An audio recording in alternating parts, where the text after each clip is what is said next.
Okay, continuing with week 3 of our online course, we're going to analyze a very important approach. It's called the natural approach. It was proposed by Stephen Krashen and Tracy Terrell in the early 80s. They suggested language teachers to use the target language in a very natural and direct way, without using students' mother tongue. They proposed this because they believed that the target language is the vehicle to communicate. If students are told and taught in the language that they are learning, they will have a clear idea about how to express their own meanings in the target language. This means that with this approach, students make a lot of efforts, so they are active and they are called to do their best.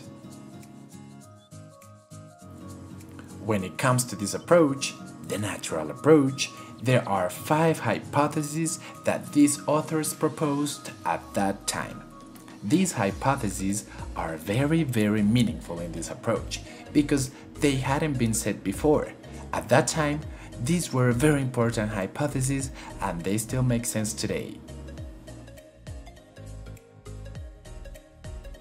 Now, let's see what these hypotheses are about. Hypothesis number 1. The acquisition learning hypothesis. According to this, learning is different from acquiring a language. When somebody learns a language, it implies training, it implies a process. When somebody acquires a language, it implies internalization of the language. He or she makes it her or his own language, so it also implies having confidence towards the language. Well, you might say, hey, learning and acquiring are different, but both are important. And you know what? Yes, definitely. This hypothesis also says that in order for a student to acquire the language, he or she has to be trained to learn it. So in this way, learning leads to acquiring. What is the invitation for us Bethlehemite English teachers then?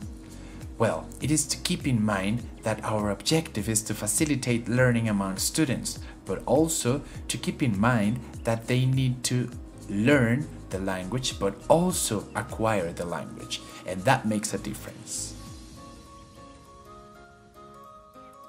We have seen in so many cases that there have been people who have learned the language, but sometimes they are not able to use it. They have taken several courses and classes, but still their performance in the language is still poor.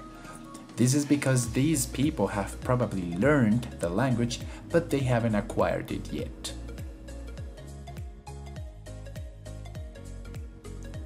Learning is conscious, acquiring is subconscious. And according to this method, acquiring leads to fluency. Alright, let's move on. As to hypothesis number 2, it is the natural order hypothesis. It suggests that language has to have a specific order so that students are able to use it. And well, you might say, hey, this is obvious. We cannot teach students certain language without them knowing some other ones that are very necessary. However, at that time, this hypothesis was somehow controversial and it received a lot of criticism because it tried to define a very specific order and it was somehow too forced. Alright, now let's continue with hypothesis number 3, the monitor hypothesis. According to this approach and these authors, students need to have a role to monitor themselves. In their minds, there has to be a corrector that monitors what they speak. The authors are aware of the fact that this can be problematic if it becomes an obstacle to communicate. But they propose that students should know how to monitor themselves in order to be more accurate in the language that they produce. Students need to focus on language and grammar points, but they need also time to apply them. As to hypothesis number 4, it talks about input. Actually, it's called the input hypothesis. According to this, if we, teachers, want students to produce language, they have to be exposed to examples of the language.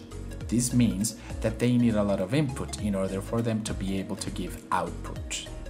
Also, This hypothesis includes the input plus one hypothesis, and this means that we have to be very careful with the language that we use with students. It has to be comprehensible, but it also has to have a plus one. And what does it mean? Well, it's easy.